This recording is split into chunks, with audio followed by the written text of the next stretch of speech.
Vamos a orar y damos inicio. Amado Padre Celestial, estamos aquí por tu santa convocación. Permítenos tener una clase dinámica, clara, edificante. Padre, el tema que vamos a comenzar por tu gracia a partir de hoy es muy importante. No menos importante que las clases anteriores, pero ya estamos en la recta final. Así que te suplico, mi Dios y mi Rey, que uses este tiempo para bendecirnos, edificarnos y mostrarnos una vez más tu gracia y tu misericordia en Cristo Jesús. Amén. Hermanos, a partir de este momento, el material que estamos siguiendo va a comenzar a desarrollar un tema que se llama el pacto eterno o el pacto de gracia, o en teología o en las iglesias reformadas se conoce como la teología del pacto. ¿De acuerdo? Tal vez a algunos les suene un poco, pero la teología del pacto, el autor bien lo llama hilo de oro, es todas esas conexiones desde el Antiguo al Nuevo Testamento que le dan una sola continuidad a la palabra de Dios. Hermanos, escuchen bien, yo sé que están acomodándose. Uno de los grandes problemas en el cristianismo de hoy es que las personas evitan, de hecho hablaremos de esto en el sermón, el Antiguo Testamento, y pareciera que el Antiguo Testamento es completamente desconectado del Nuevo, y no hay nada más falso que eso. La Biblia es un solo mensaje de Génesis a Apocalipsis, y la teología del pacto nos permite entender todo ese desarrollo del plan de redención. Ahora, cuando ustedes escuchan la palabra pacto, ¿les suena a acuerdo? Sí, un pacto es un acuerdo entre nosotros como humanos, en donde dos personas se ponen de acuerdo en un asunto, en unos compromisos, en donde cada quien tiene un beneficio mutuo. Por ejemplo, yo quiero comprar una casa, firmamos un negocio, las arras del negocio que llaman, digo, bueno, yo te compro la casa y tú me das la casa. Y muchos de esos acuerdos tienen cláusulas que si tú no me cumples, pues hay una penalización. Ahora, hablando desde el punto de vista divino, hay pactos, pero son muy diferentes en esencia y en sustancia al de los hombres. Hay un pacto que la Biblia lo enseña y gobierna toda la Escritura, que es el pacto de redención. ¿Desde cuándo fuimos nosotros escogidos para salvación? Desde antes de la fundación del mundo, dice Efesios. Entonces, eso nos enseña de un acuerdo intertrinitario. Si ustedes leen Efesios 1, dice que el Padre nos escogió, los entregó en las manos de Jesús para que Él pagara el precio por esas almas escogidas, y el Espíritu Santo vino a sellarnos. El Espíritu Santo, dice el texto, es las arras o la seguridad de que eso que fue planeado antes de la fundación del mundo se cumpliera. ¿Estamos bien hasta ahí? Está en Efesios 1, lo pueden leer sin ningún problema. Dice, bendito sea el Dios y Padre de nuestro Señor Jesucristo, que nos bendijo con toda bendición espiritual en los lugares celestiales en Cristo, según nos escogió en Él antes. ¿Estamos bien? Ahora, inicia la historia desarrollando ese pacto de redención en dos pactos. Uno es conocido como el pacto de obras, que se desarrolló con Adán y Eva, y después de su caída empieza el inicio oficial, por así decirlo, del pacto de gracia. Ahora, ¿en qué consistía el pacto de obras? Era un acuerdo entre Dios y Adán. ¿Recuerdan? Dios le dijo, todo esto es tuyo, pero solamente de un árbol no puedes comer. Dice la palabra de Dios, Génesis 2:15 al 17. Tomó pues Jehová Dios al hombre y lo puso en el huerto de Edén para que lo labrara y lo guardase.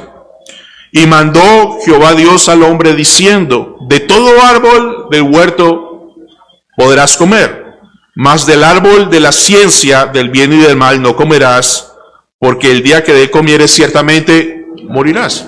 Entonces hay un pacto entre Dios y el hombre, en este caso Adán, y Adán falla, Adán cae, Adán peca. ¿Estamos bien?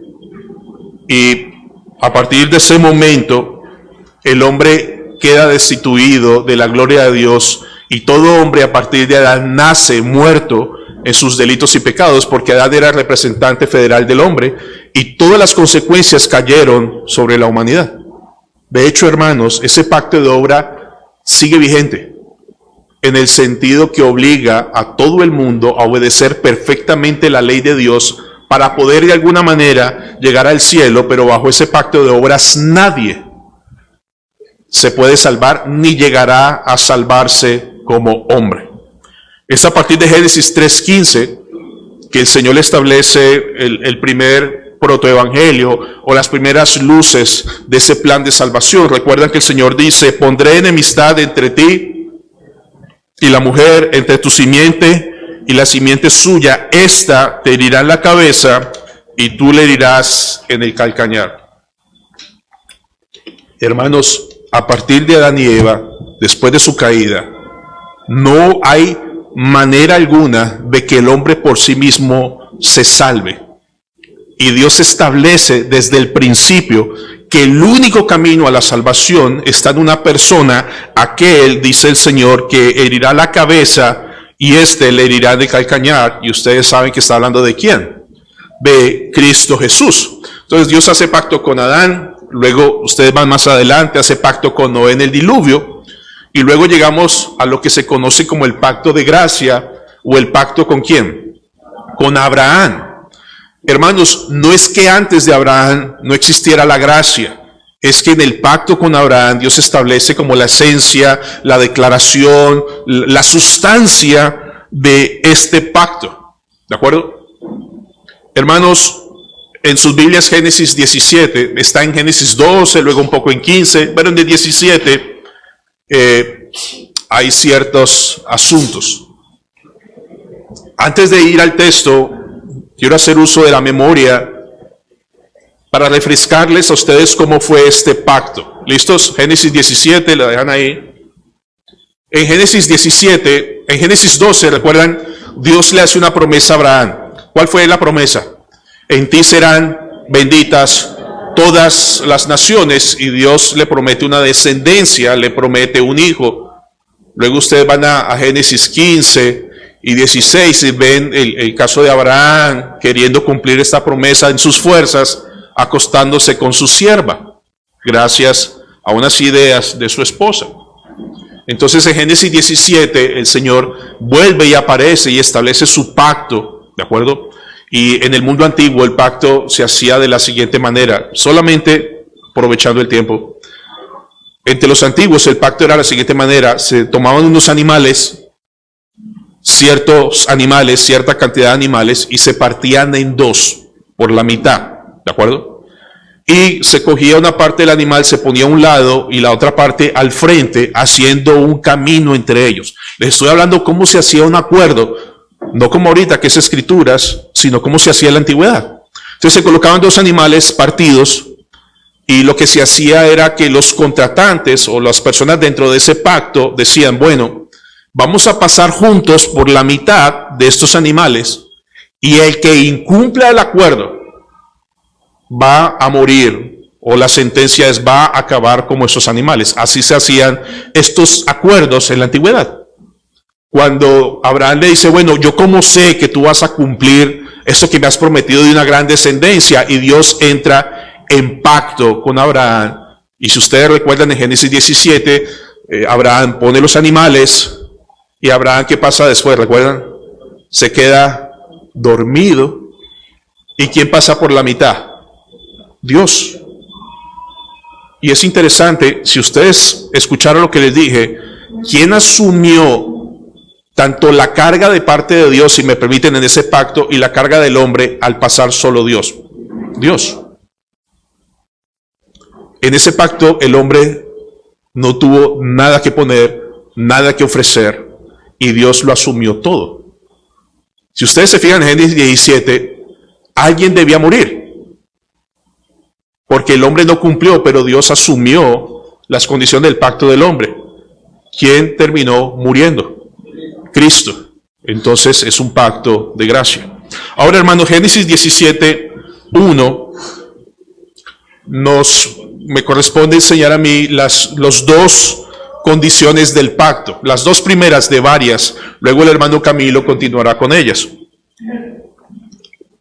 Génesis 17:1 dice, era Abraham de 99 años cuando le apareció Jehová y le dijo, yo soy el Dios Todopoderoso, anda delante de mí y sé perfecto. Esa es una condición de pacto. Dios aparece y le dice a Abraham, anda delante de mí y sé qué. ¿Qué creen que significa para ustedes sé perfecto delante de mí? Ahora, perdónenme, ¿cómo? Intachable. Ahora, ustedes fueran Abraham y Dios se le apareció a ustedes, anden delante de mí y sean perfectos. ¿Qué pensamientos tendríamos? No puedo.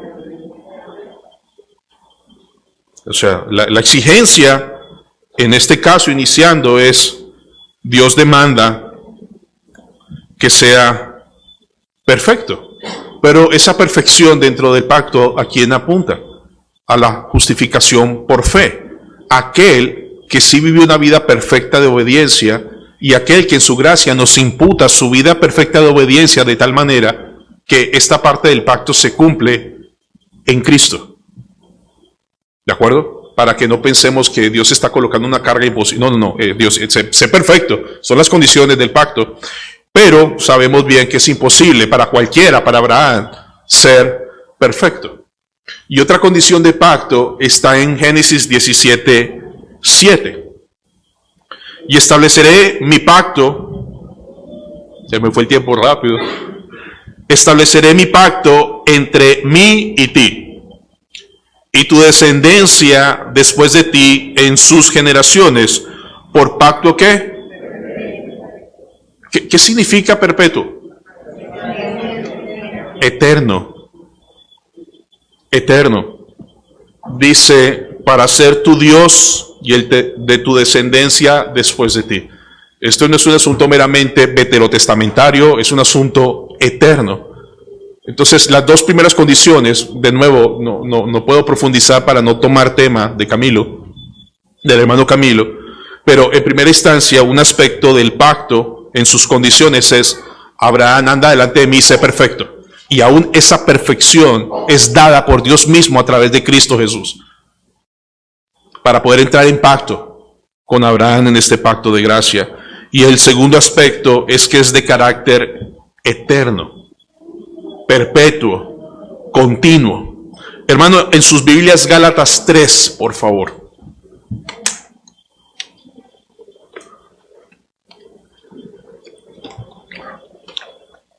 Gálatas 3:15.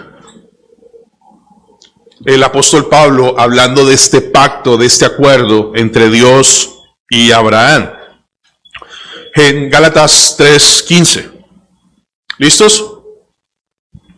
Hermanos, dice Pablo, hablo en términos humanos. Un pacto, aunque sea de hombre, una vez ratificado, nadie que lo invalida ni le añade. En ese pacto que Dios hizo a Abraham, cuando le dice, en ti serán benditas todas las naciones, ¿quiénes estaban? Todos ustedes, si están en Cristo. O sea, nosotros somos beneficiarios de algo que pasó, que Dios estableció con Abraham. Dice una vez más Pablo, en términos humanos, hablando de un pacto, aunque sea de hombres, una vez ratificado, nadie lo invalida. Hablando entre hombres, ni nadie le añade. Es como si Pablo estuviera diciendo, ¿cuánto más un pacto con Dios? ¿Quién puede invalidarlo? Nadie. ¿Quién puede añadirle? Nadie. ¿Quién puede quitarle? Nadie. Si aún el de los hombres es tan serio, ¿cuánto más el del Señor? Versículo 16. Ahora bien, a Abraham fueron hechas las promesas y a su simiente. No dice y a las simientes, como si hablase de muchos, sino como de uno, y a tu simiente, la cual es Cristo.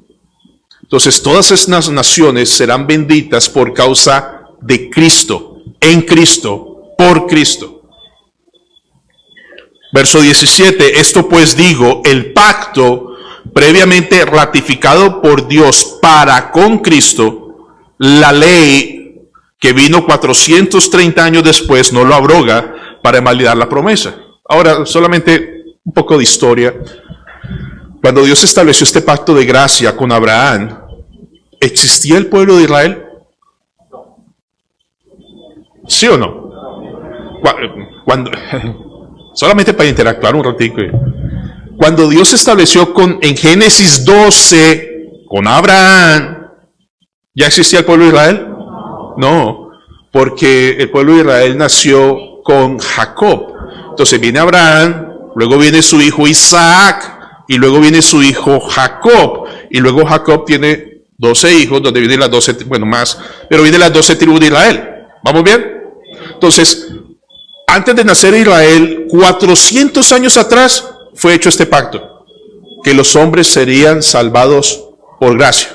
Entonces dice el apóstol Pablo, una vez el 17, léanlo bien. Esto pues digo, el pacto previamente ratificado por Dios para con Cristo, la ley que vino cuando 430 años después no lo abroga para invalidar la promesa. Algunas personas piensan que la ley de Moisés llegó como un medio de salvación. No. La ley apareció para mostrarnos la necesidad de cobijarnos bajo este pacto de gracia. La ley llegó para mostrarnos nuestro pecado. La ley, 400 años después, no invalida la promesa que Dios le hizo a Abraham, de la cual ustedes y yo somos beneficiarios. Si somos hijos de Abraham, somos linaje de Dios por la fe, dice el texto más adelante. Entonces la ley no vino a abrogar, no vino a quitar, vino a establecer lo que Dios ya había puesto. Entonces dice Pablo que la ley 400 años después no lo abroga para invalidar ¿qué? La promesa. Porque dice el 18, porque si la herencia es por la ley, ya no es por qué, por la promesa, ya no sería por gracia, pero Dios la concedió a Abraham mediante la promesa. Entonces, si ustedes se fijan, cuando leen el pacto de Dios con Abraham, es su historia, es su pasado, es de donde viene todo lo que apunta a Cristo. Cristo vino a cumplir las cláusulas de ese pacto con Abraham. Y por eso dice, en ti serán benditas todas las naciones en tu simiente, en la simiente en Cristo Jesús. Entonces, de paso, permítame ayudarles o animarles a ver el Antiguo Testamento bajo esa óptica. La historia de Moisés es la historia de un hermano nuestro del pasado, al que el Dios protegió en medio del río para poder preservar la simiente del Mesías. Todo tiene que ver con nosotros. El Antiguo Testamento no es una historia desconectada, como si fuera solo el pueblo de Israel. El pueblo de Israel nació 400 años después de la promesa. Dios los escogió para llevar a cabo su plan de redención. Pero el Señor le dijo 400 años antes a Abraham, en ti serán benditas todas las naciones de la tierra. Y cuando Cristo viene, recuerdan que dice, id y haced discípulos a todas las naciones, es decir, el pacto continúa. Llévalo a cabo.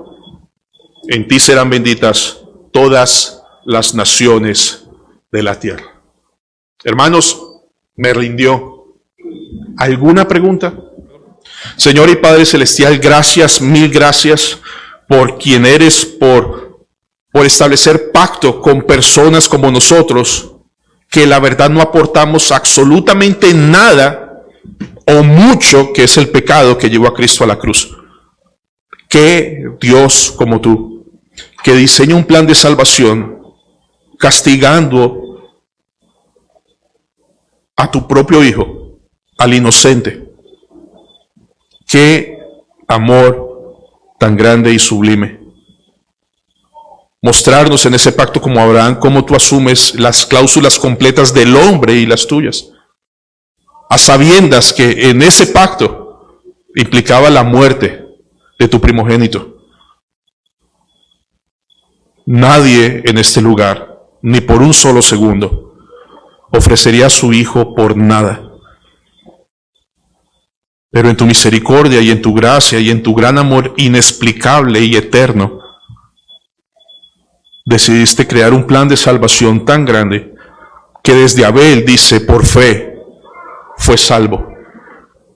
Ayúdanos a conocer tu palabra, a afianzarnos en tu palabra y a reconocer las bondades de todo lo que está en la palabra para nosotros. El Antiguo Testamento es nuestra historia también. Danos un tiempo de saludarnos y de alistarnos para iniciar el servicio de oración en Cristo Jesús. Amén. Hermano.